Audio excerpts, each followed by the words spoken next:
If you're like us, you've probably seen references to something called Munchausen's by proxy and been curious, without really understanding what it is or how it may affect people. That's why we were excited to hear about the new podcast, Nobody Should Believe Me.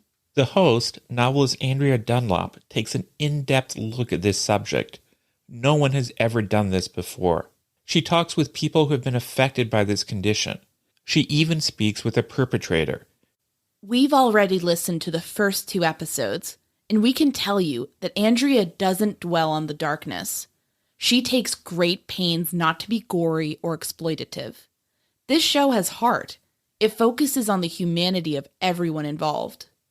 And what makes this podcast extra special is that Andrea has a deeply personal connection to this subject. Someone very close to her was investigated for Munchausen by proxy. That gives the show a real emotional punch. When Andrea is listening to people tell stories about how they've been affected by this condition, she is not some uninvolved outsider. She has lived through the very same pain they have. She understands them. And through this podcast, she helps all of us understand them too. New episodes drop every Thursday. Listen and subscribe to Nobody Should Believe Me on Apple Podcasts or wherever you listen to podcasts. Content warning. This episode contains descriptions of murder and violence. We also would like to apologize if we mispronounce any names. In our previous 2 episodes, we told you all about the life and crimes of Francis Henry Bloeth. He was a serial killer who hunted for victims in the diners and delis of Long Island's Suffolk County. He murdered 3 people in the summer of 1959. You might call him a spree killer, but we're going off the FBI's very simple definition of a serial killer. Bloeth is someone who embarked on a series of 2 or more murders committed as separate events. He brutally killed people for no reason. He gloated about his crimes in the press once he was caught. Now it's time for the big twist you've probably been waiting for. Bloeth is a free man today. He got out of prison after a little over 2 decades. If you're like us, you're probably a bit gobsmacked about that fact. When we filed a records request with New York State's Department of Corrections and Community Supervision, we received a response saying we needed a notarized form from Bloeth to proceed. We knew that wasn't going to happen.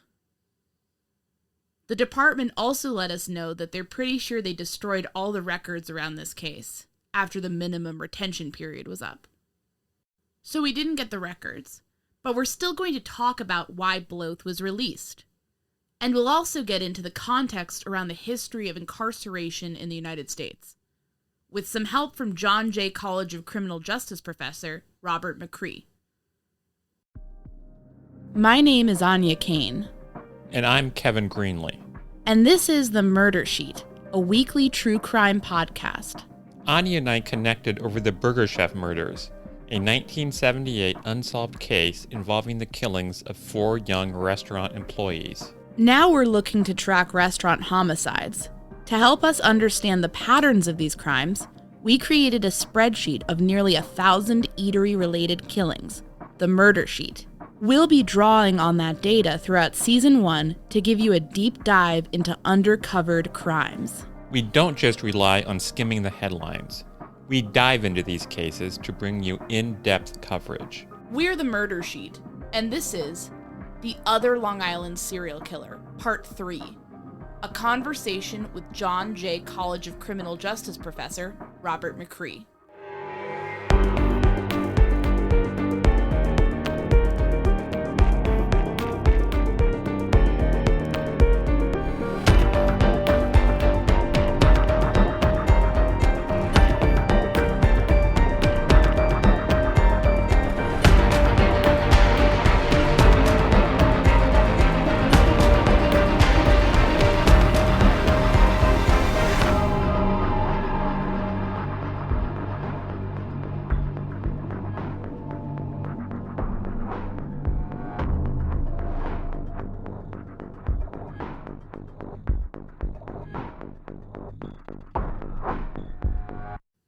After he was convicted of the murder of Irene Currier, a jury sentenced Bloeth to die on the electric chair.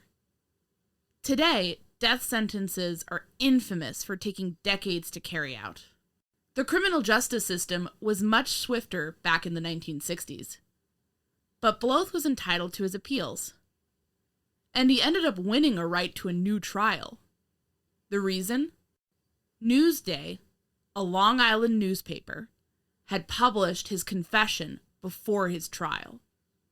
By printing a confession that may have been untrue or even potentially inadmissible, the newspaper had tainted the jury pool. And so Bloeth had not received the impartial juror panel he had been entitled to. Speaking as a journalist, I think Newsday was pretty irresponsible to run the confession as they did. I've appreciated a lot of their coverage in this case, but yikes. And Bloeth himself was integral in his own defense. Don Smith of Newsday reported that the convicted killer was filing handwritten motions from his cell. The upshot of all of this was that Bloeth got a new trial in Manhattan. The jury there ended up handing him yet another conviction and another death sentence. The evidence against him was just too strong to overcome. So Bloeth ended up on death row in Sing Sing, where he spent his days working on a high school equivalency degree. He also campaigned to get his sentence commuted. In 1965, Bloeth got the news he'd been waiting for. In light of new legislation that nearly abolished the death penalty in New York State, Governor Nelson Rockefeller commuted Bloeth's death sentence to life in prison. Bloeth and his fellow death row inmates would be spared the chair. But he wasn't satisfied with that. He kept up his bid for freedom. He reached out to Governor Rockefeller, who twice turned down his requests for clemency.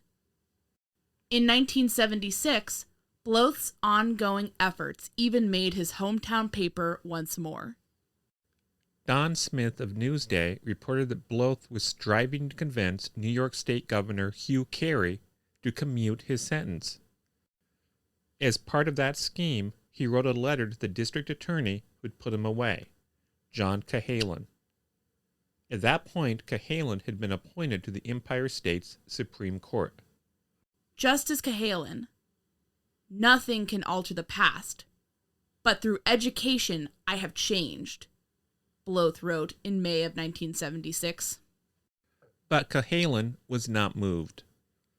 In good conscience, he wrote, I cannot support your application. Your letter evinces not the slightest hint of remorse for your terrible deeds. In my judgment, you should have been electrocuted. And if I were you, I would get down on my knees every day to thank God for the people who spared you.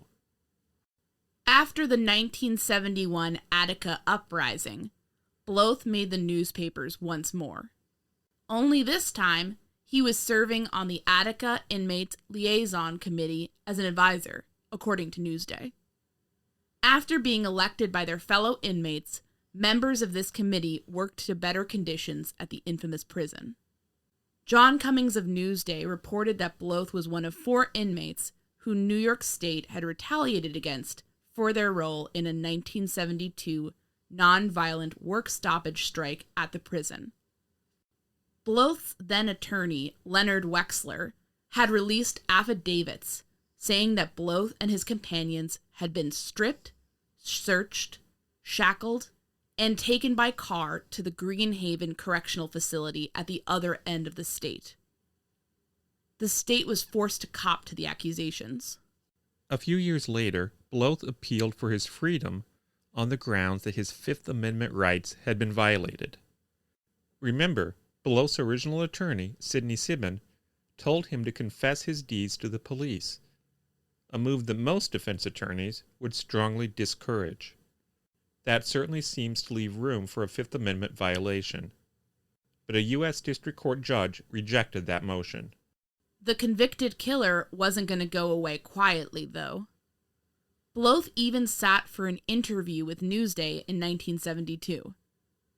He was photographed for the piece.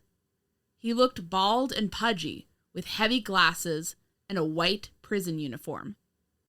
He appeared significantly older than the wild-eyed young man who photographers first snapped decades earlier. As far as we can tell, Bloeth did not mention the names of the 3 people he'd slaughtered for a few $100s. Nor did he mention feeling any remorse for his crimes.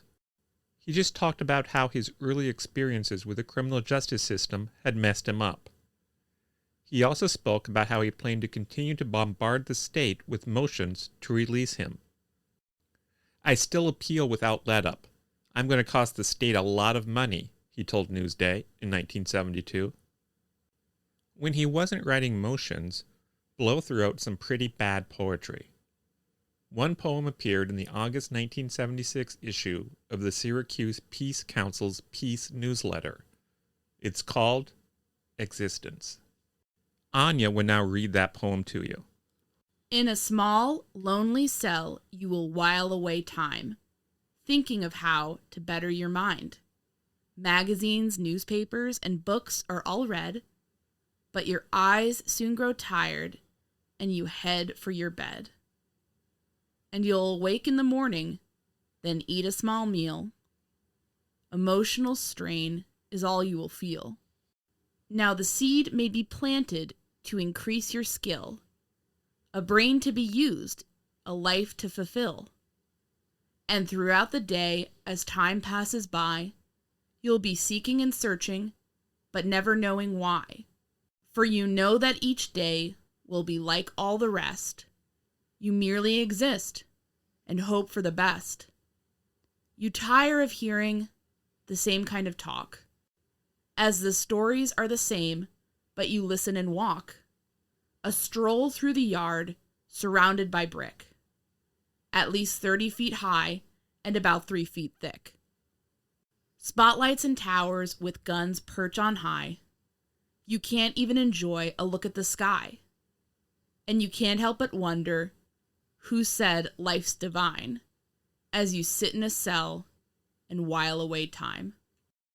It appears like most of his energies during his incarceration seemed to go towards selfish concerns.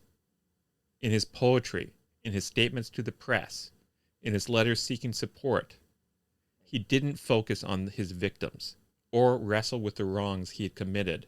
His actions were all about bettering his own conditions. But apparently that wasn't a problem for the New York State Parole Board. Under the terms of his new sentence, Bloeth went up for parole in 1981. He got it straight away. On March 4th, 1981, Bloeth walked out of the Auburn Correctional Facility.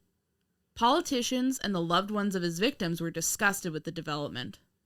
Echoing Cohalen's remarks from years before, State Senator Bernard Smith, who'd prosecuted Bloeth in Manhattan, told Edward Kirkman of the Daily News that the release of Bloeth was ill-conceived and absurd.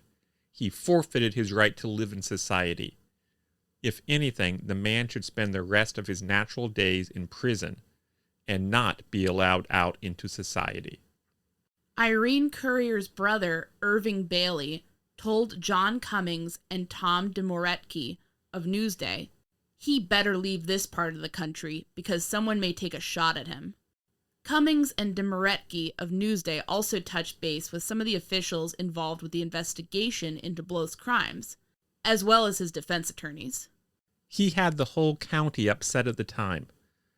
They were afraid to go out nights, Chief Cy Donnelly of Smithtown recalled. Bloeth's former attorney, Sibin, said he would not live in a shell over Bloeth's release from prison. Wexler said he hadn't even been aware of the news. Bloeth's former wife, Jane, couldn't be located for comment. Art Penny, the spokesperson for the Suffolk District Attorney's Office, said the county hadn't been properly notified of the release by the parole board. It's possible we received something. If we did, our recommendation would be that he should not be released, and that he's a menace to society. But a spokesperson for the parole board named Paul Young pushed back in a statement to the New York Daily News. Long sentences just aren't given anymore, he said.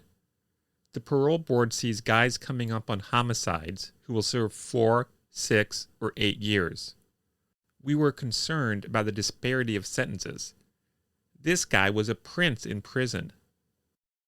So, in a few decades, Bloeth had gone from a mad killer to a prince in prison. In 1988, Newsday ran a follow-up about the then 55-year-old Bloeth's life. At the time, he was living upstate in Syracuse. He initially got a job at the office of his attorney, Faith Seidenberg, who is perhaps best known for suing the McSorley's Old Ale House in New York City over its males-only policy. Then, Bloeth went to work as a word processor for the Onondaga Community College. Twice a month, he checked in with his parole officer. He's certainly done horrible things, but all the years in prison changed him, Seidenberg told Newsday. When he got out, he hung his prison jacket in his closet so he could remind himself he was not going back. A search of public records indicates that Bloeth is now living in a modest home on a tree-lined street in Syracuse. He's around 89 years old today. So all of this left us wondering, how the heck could this happen? But we realize that we live in a country that leads the world in terms of mass incarceration. So we thought that maybe our attitudes were shaped by that, and that we should seek out more context. So we reached out to the John Jay College of Criminal Justice, an institution devoted to the study of various topics in crime and criminal justice. And we connected with Professor Robert McCrie. Before he went into academia, he worked as a security guard in Toledo, Ohio. Eventually, he became a security consultant, and now is a professor who focuses on topics like workplace violence. He has also called for extensive prison reform in the United States. Kevin and I were shocked that Bloeth got parole so quickly, given the nature of his crimes. But according to Professor McCrie, that's largely because we're used to hearing about lengthier sentences.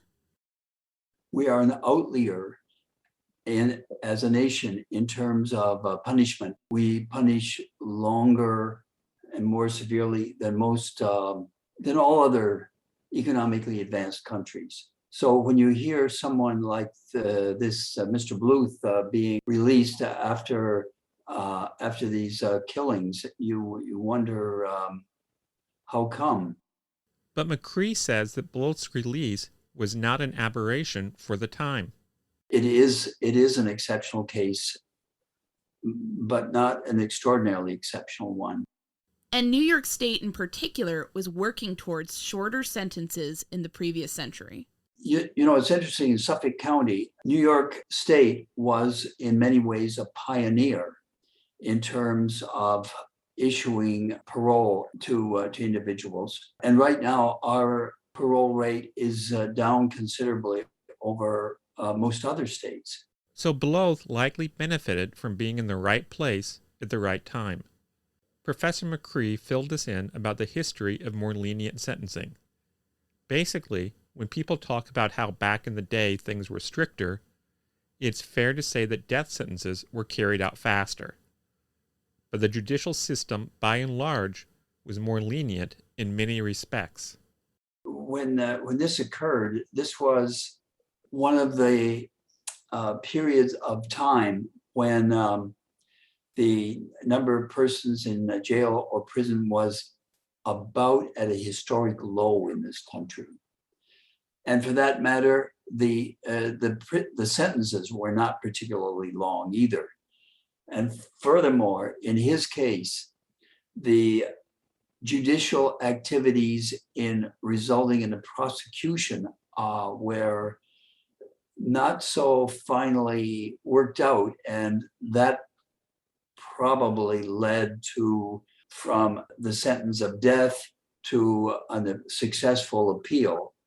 And eventually from that appeal, you get eventually a new status, and that status led to freedom. But in Bloeth's case, it's not clear what exactly the parole board saw in him. He seemed like someone who was proud of his killings at the time, without remorse.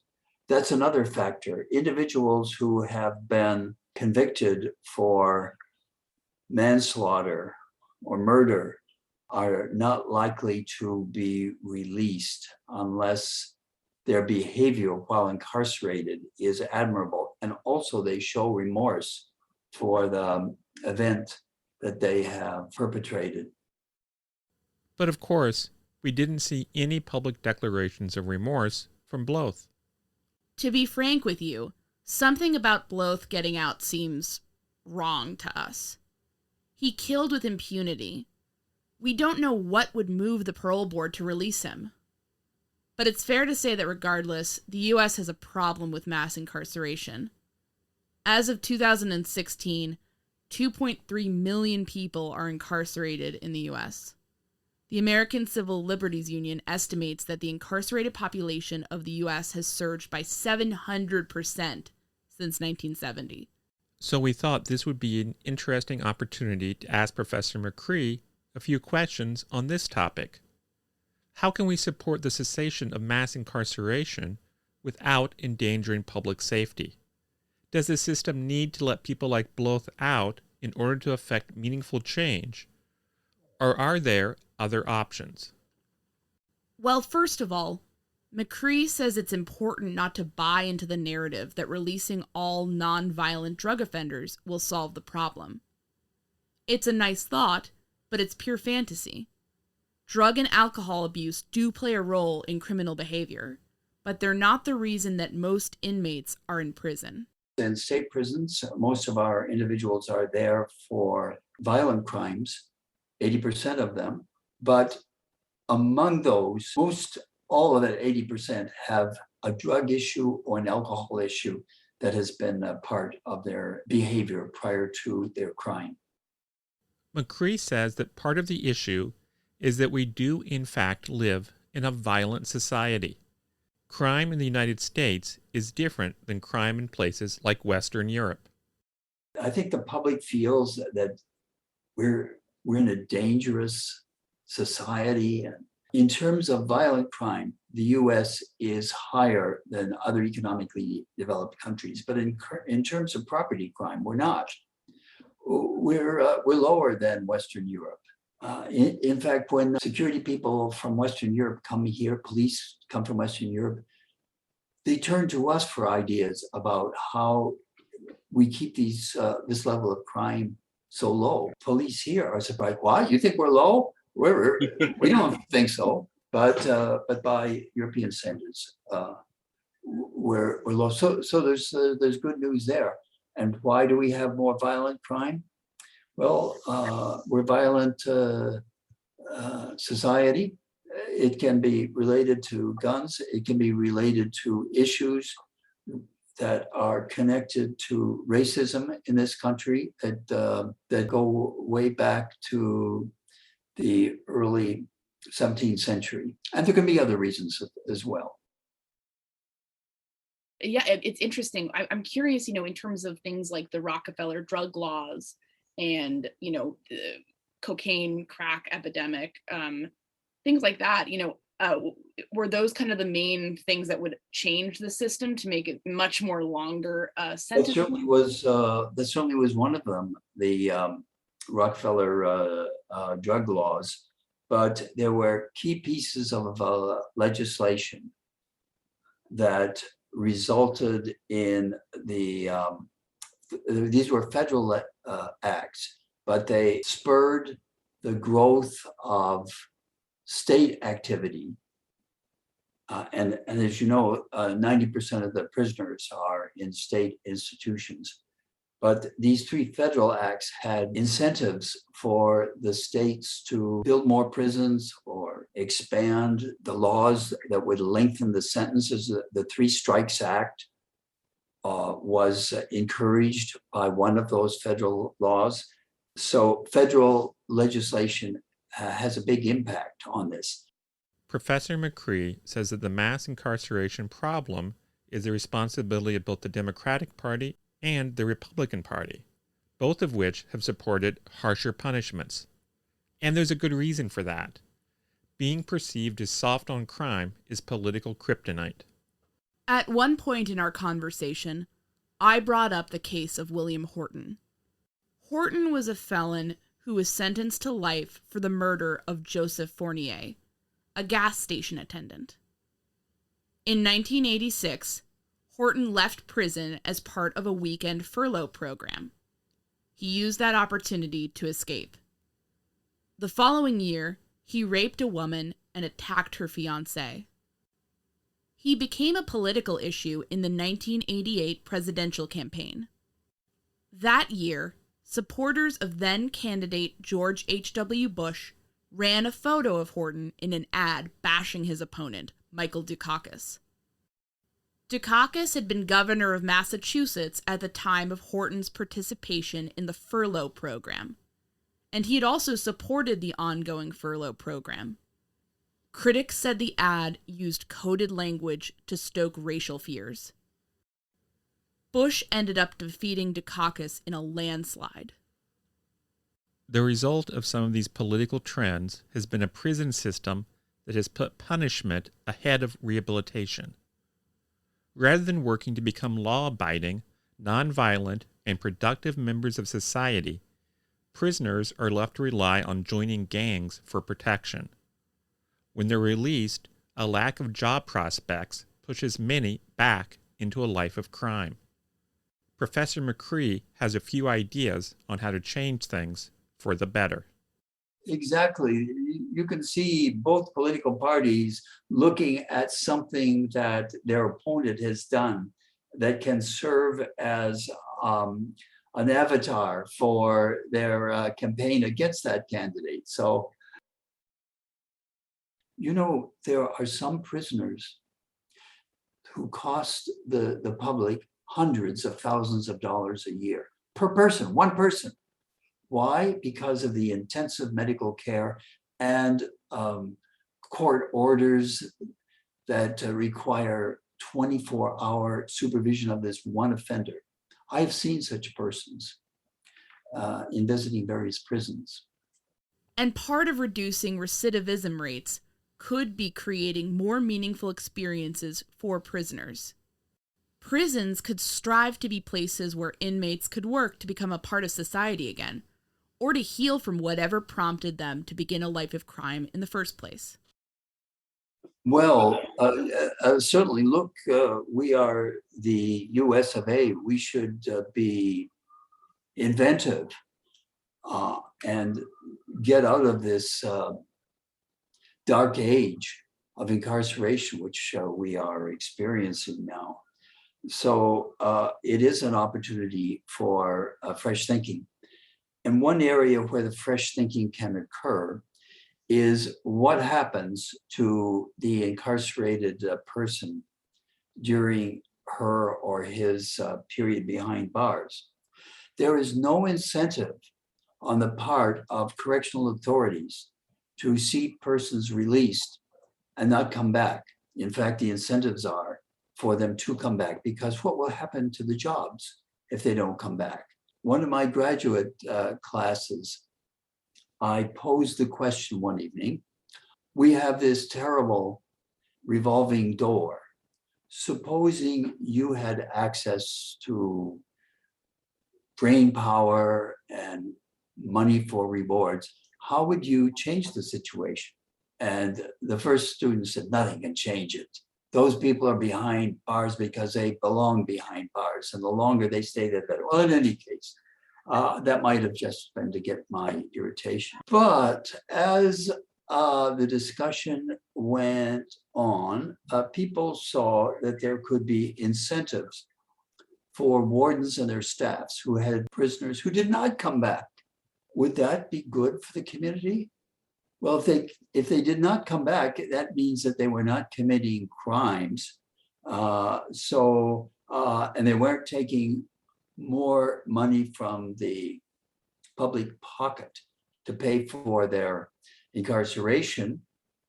Fewer crimes and less incarceral costs, that makes sense.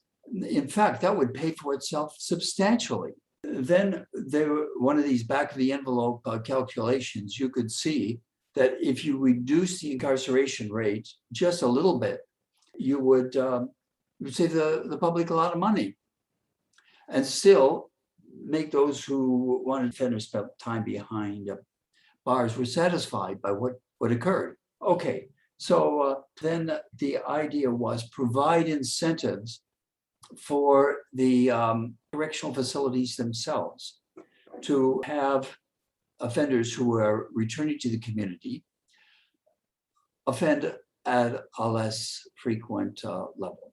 So that's what the idea was. It came out of this discussion, that it would have rich rewards for the public purse, but it would also help human capital by making the lives of these individuals and the circles in which they live more rewarding. You go beyond in-prison gambling and TV shows that they watch to activities that will lead to personality changes. And are there situations where that happens successfully? Yes. But it's not too common in the United States. There's no gold standard for this. The politicians are too frightened to demand a gold standard, to look at what's happening in countries like Germany or the Scandinavian countries, or in Asia, like Singapore. Singapore, yes. At some point in our conversation, the concept of restorative justice came up. Restorative justice refers to a broad approach within criminal justice that focuses on achieving healing by establishing a connection and understanding between an offender and the person they harmed. In Professor McCrie's view, restorative justice could play a part in a new rehabilitation-focused criminal justice model. Now, to circle back to Bloeth, should everyone be rehabilitated? Is everyone worth a second chance? Or are there people who should be kept away from society forever?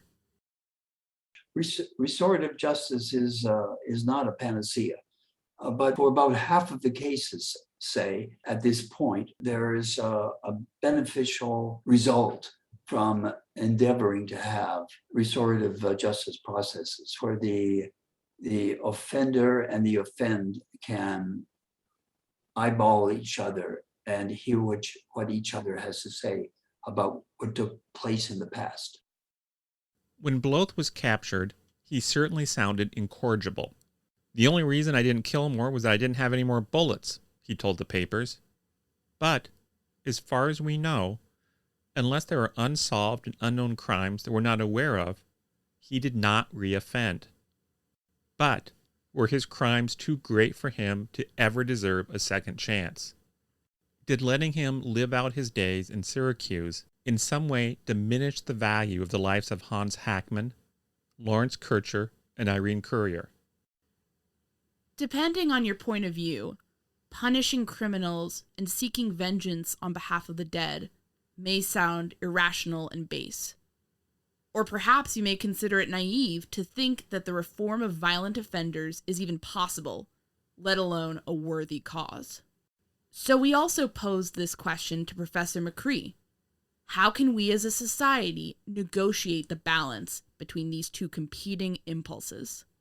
That's such a thoughtful question. And I believe that there may be some individuals who fit the category of incorrigible, that no matter how much we try with programs, with employment, and then helping them when they go out with connections to the community and their families, there are some people that just will have learned crime so deeply that there's not much you can do about it.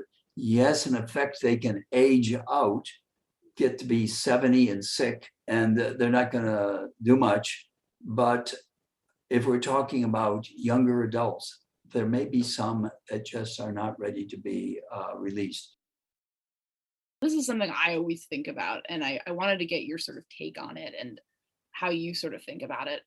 Like, on the one hand, and I think a lot of folks, like, it's such an emotional thing when there's a murder, right? And on the one hand, a lot of people nowadays, I think, are increasingly talking about the need for lots of reform within how we punish people, or maybe it should be about rehabilitation.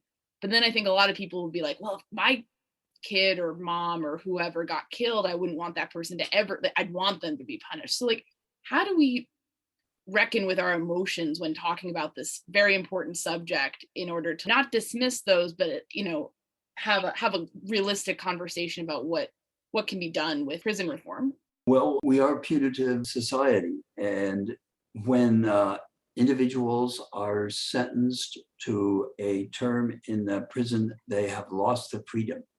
And that sounds like just a few words, but it's a profound changing in life circumstances.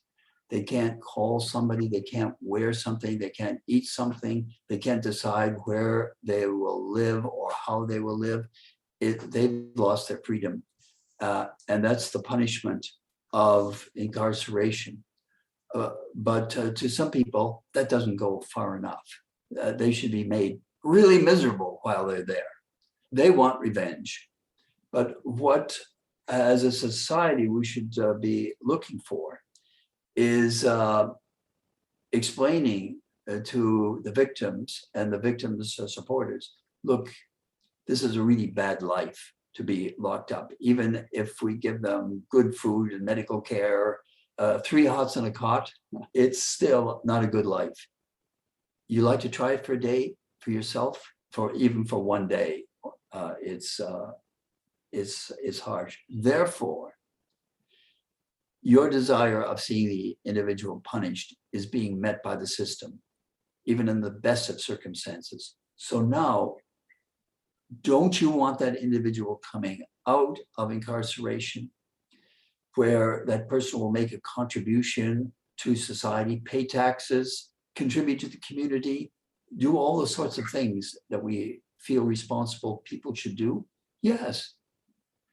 That's what we should be aiming to achieve during the period of incarceration. Wouldn't you feel better as a citizen?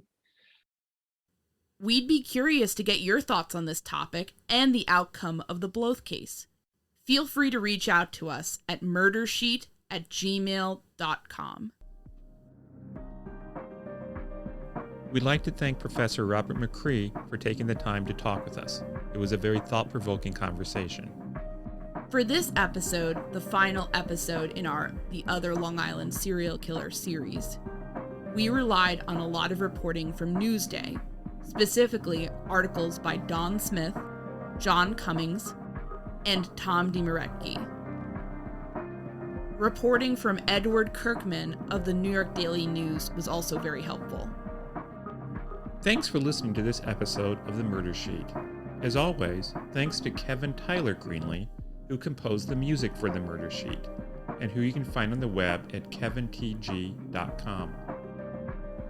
To keep up with the latest on The Murder Sheet, please make sure to follow us on Instagram and Twitter @MurderSheet, and on Facebook @MSheetPodcast, or by searching Murder Sheet. If you enjoy listening to The Murder Sheet, please leave us a 5-star review to help us gain more exposure. And send tips, suggestions, and feedback to murdersheet@gmail.com. Thanks so much for listening.